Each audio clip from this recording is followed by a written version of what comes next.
What's the conversations that are actually going on between our buyers and our sellers?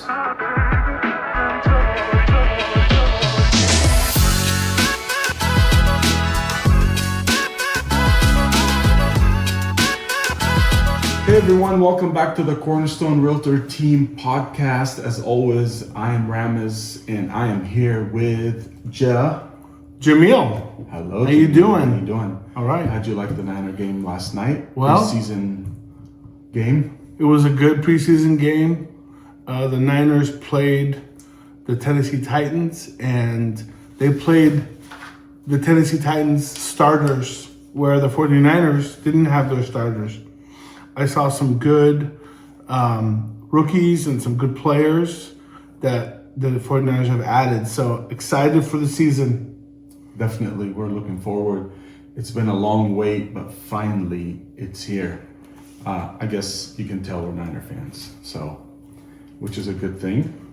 Today, we're going to kind of talk about a few different things. And one of the things we want to talk about is the pulse of the market. What's the conversations that are actually going on between our buyers and our sellers? So we're going to break it down, give you a little understanding what's happening. And Jamil. Yeah, so, some people got called back into the office and they're not working from home anymore. And so remote work, it hasn't ended, but it's trickling back. I know San Francisco is experiencing a great housing increase in price and demand, but does the Tri-Valley or other areas like the Tri-Valley, the suburbs, are they feeling that? And so that's the question, that's the topic that we're going to be talking about today. Is everyone still doing remote, or has that changed? Yeah, that's true. And also we want to talk about rates. We want to talk about insurance. We want to talk about commissions, all of it. So let's break it down. So let's get started here. I feel like every client still brings this up. Should I buy somewhere close to work or should I commute? Because what if my job goes fully remote again? It's kind of that question. Because a lot of times they could buyers can buy a bigger house if they travel and they commute and they have a hybrid schedule, or they go, to work or to the office 2 to 3 days a week. And so they could sacrifice a little bit more time on the freeway than living close to work, where it might be a little more expensive and they get a smaller house. Totally. And that's what's been happening for the last 5 years. We've had a reshaping of how people think. People have left the big cities like New York, LA, San Francisco, and they have shifted their focus to the suburb areas because they get more for their money. Schools are accessible, close, kids could walk to school. It's a whole different lifestyle. But today we want to break down what is the shift that is happening even in that mind thinking of remote working versus not. So let's break it down. Yeah, I call it Zoom towns. Like Dublin is a Zoom town, San Ramon is a Zoom town. Everyone's on Zoom. San Ramon, the whole Tri-Valley. People that are working in high tech and now AI and different types of work, they're allowed to do Zoom. A lot of sales are work from home now. So these are called Zoom towns, and there are other states like or cities like Austin, Nashville, same thing. They experience that. They have Zoom towns. That's right. Not only that, but we've had a lot of the prices shoot up in these Zoom towns because we've had a huge influx from the big cities into these suburbs, and which caused a lot of issues in a lot of places because prices went really high and a lot of the locals got priced out of their market. Some of the people that grew up in the suburbs, it was hard for them to buy because of the influx of all the people that came in from the different bigger cities looking for a better lifestyle because of the change in the way business is done. And guess what? Return to office happened. That's right. And I think that's a shocker. I think after COVID, everyone got used to Zoom. and it's so comfortable, and you can sit with a nice shirt on and some shorts and no one would know. And you can do your meetings and easily take a walk or have a lunch or a breakfast and go back to your Zoom and work in your own private home office. But guess what? That changed. And so what's also changing is the demand for real estate in these Zoom towns like the Tri-Valley. People are moving closer back to the office, and they're sacrificing the space that they had for a smaller space, but they get to spend more time with their family, they're closer to work, and they're not, on 680 or 580 freeways. That's true. And a lot of people that got pulled back, they found themselves in a pickle. Next thing you know, you're living 3 hours away from your work and you get called back to the office. So you have a problem. Do you commute or do you sell and move and, like Jamil said, take a smaller place? So a lot of people have found themselves with homes that they could not use anymore, which caused an inventory rise because some people that want to sell, now we don't have the clientele that is moving in to buy. So it caused a lot of friction within the workforce on commuting and space. So it created a whole different shift in the market. Yeah, so the question is, did that cool off these boomtown markets? And the answer is yes. And so there's other factors, of course. So let's say 20% people had to go back to the office more often, and 20% of those people had to move closer. And then you got 20% are working, like looking at the interest rate and saying, wow, that's high interest rate. And then 20% are worried about stability in their job. And 20% is worried about war. So you got all these unknowns and people are just sitting on the fence right now. So that's part of the problem, right? People are not making decisions. Buyers are not making decisions. Sellers are saying, yeah, I want to sell, I want to move. But buyers are not making those decisions to buy. That's right. And then some of the companies have created a hybrid type of situation where you can work 2 days from home, 3 days come into the office. But it really caused a shift in the market and demand in the market. So there's definitely a higher count of homes that are sitting longer on the market because of this shift. People are still trying to figure out what to do. So it creates a little bit of uncertainty, especially in the suburbs that are far away, and some of suburbs that are closer to the main hubs for the work that people have. They are still trying to make it happen with some hybrid arrangements. So we're dealing with these things right now, and we're navigating our sellers through this time where the house sits a little bit longer than usual. And there's not multiple offers like before. They're not flying off the shelf one weekend open house and you accept the offer the next couple of days. Things are sitting a little bit longer. So we're helping navigate our sellers through this, which has created an opportunity for some of the buyers that are coming in. There's more inventory to look at. They're making decisions a lot slower because they're calculating their commute times, and they're calculating all kinds of different stuff where they didn't have to before when they work from home. So the lesson is to our clients, don't assume that your employer has a permanent policy, because that could change at any time. What if they close the office and you move back and now you made the move? So you don't know what your employer is going to do, or you could find a job closer to your current home without moving.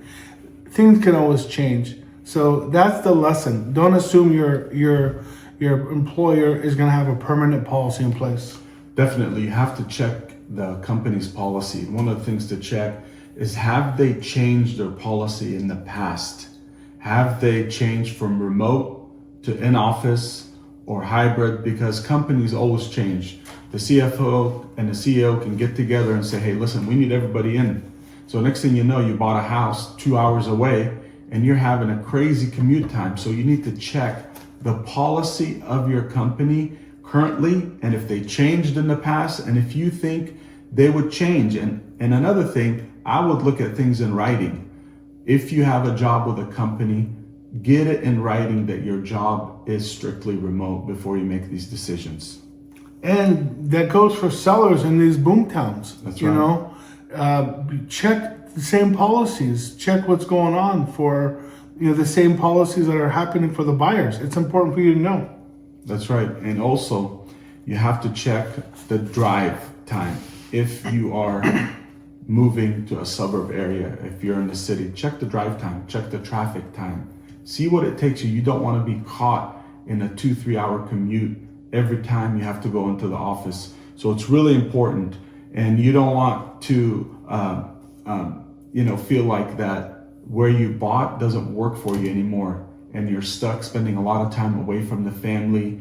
And not only that, but your day becomes a 16-hour day instead of an 8-hour day. So you need to check and see your company, are they strictly sticking to remote, or they're going to go back to an office or a hybrid? Good context, Ramez. Okay, let's zoom out. What is everybody else talking about right now? What are the hot topics that people have on their mind and that they're discussing amongst their friends and their WhatsApp groups and their groups, their circles? Yes, let's go through some of the hot topics that keep coming up. What's the first one? First one, interest rates. Yep. I just got a text from a client. What's the rates? They want to know. That's Can I right. refinance? Can I save 1%? And I get asked this question all the time. People ask. And so people want to save money. They are struggling at the gas pump. They're struggling at the store. Everything's so expensive nowadays. And people don't know what to do. That's right. And one of the questions we get is it the right time to buy right now? Or should I wait? Will interest rates drop? And honestly, there's no perfect answer to that because we don't know where the rates are going. What we always advise, stick to your budget, get a loan that's far enough to where if you get a 7-year, you have enough time for rates to fluctuate to where you can lock in what you want for a 30-year. And honestly, some people after 5 years, 6 years, their job changes or their lifestyle changes. So there's no perfect answer. And we're also seeing more interest in creative financing, rate buy downs, DSCR loans, which you don't need taxes for that, assumable mortgages, and seller concessions towards closing costs. I mean, there's a lot of ways to put a deal together. So getting creative can save you some money, can help you get a lower interest rate. So having the right agent that knows the creative ways is really important. And you have to really look at your affordability level. That's very important. Prices, they have outpaced the wage growth. So there's a lot of variables that you have to look at when you're looking to buy a house. So it's not just interest rate. You might have to take a smaller home because the rates are higher. You might not be able to buy what you want right now because things have changed. So you have to look at your situation more closely and not just go out and do whatever your dream home is. You might have to take a little bit of a change in the way you're thinking right now. And so if you're a buyer, you have to look at these things. You have to look at the rates, the price of the home, the how close, how far it is to your work, because you also have to think about gas. Gas is very high right now. So if you have to commute and you don't have an electric car, but you have a gas car, that's another added expense that you have to factor in. And Ramez, what about insurance? That's a huge topic right now. People are they are flabbergasted by having their insurance doubled or even tripled. Personally, mine has doubled.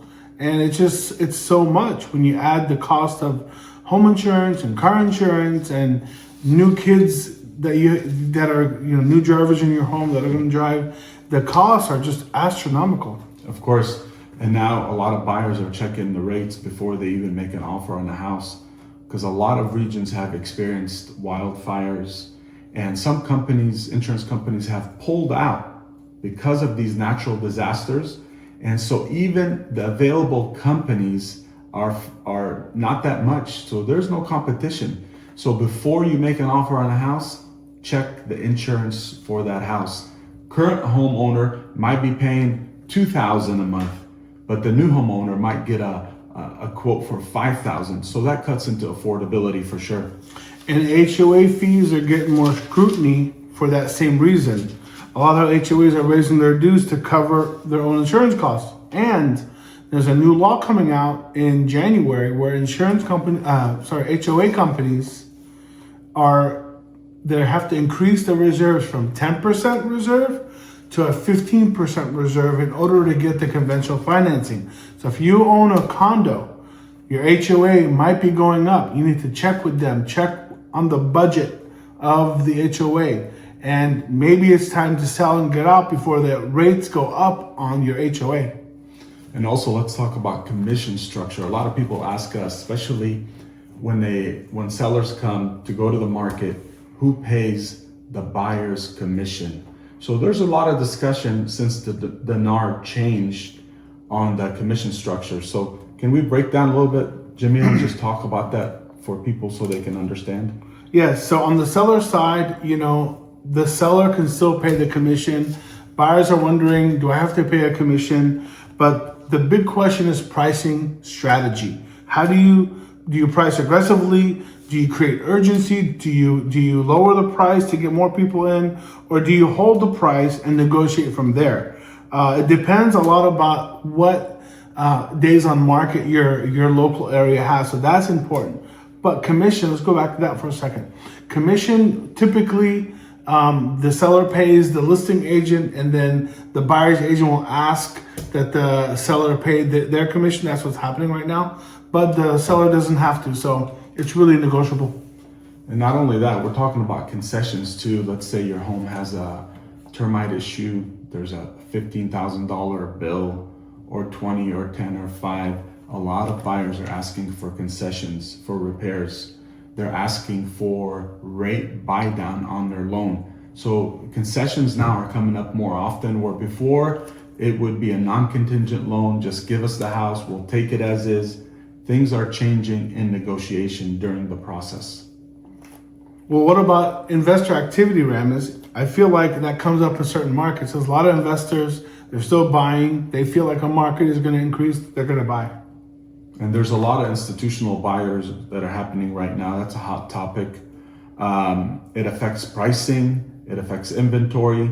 Sellers are sometimes asking an investor offer, if it's an investor or not, whether to go with an investor or a buyer like a family. So a lot of things are shifting in the market. The buyer pool is shifting. Some investors and some are just still regular families that are moving into communities.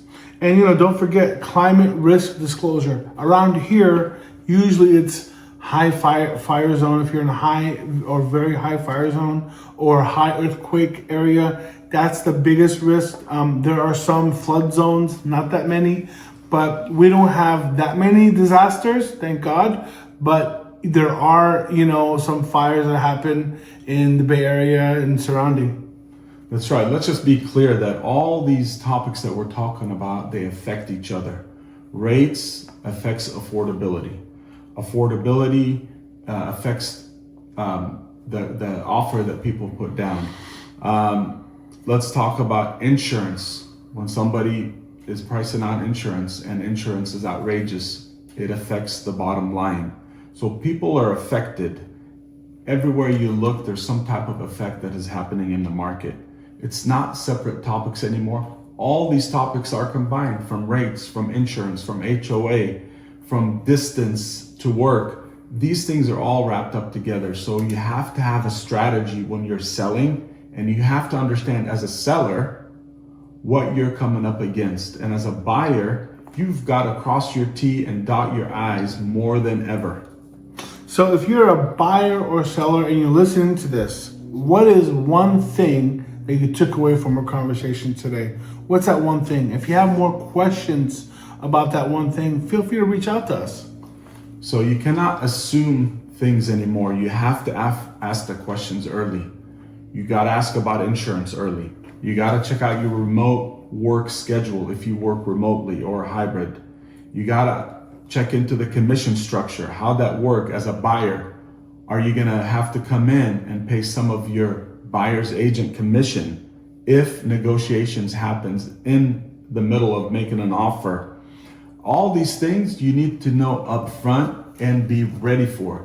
That's the key. You got to be ready. You got to be mentally ready and how to proceed in all these situations. Ramez, I couldn't agree more. And that's all we've got for today. Thank you. If you have any other questions, please put them in the chat. We'll love to answer any questions for you on upcoming podcasts. Thank you for listening, and we'll catch you next time. See you soon. Bye-bye.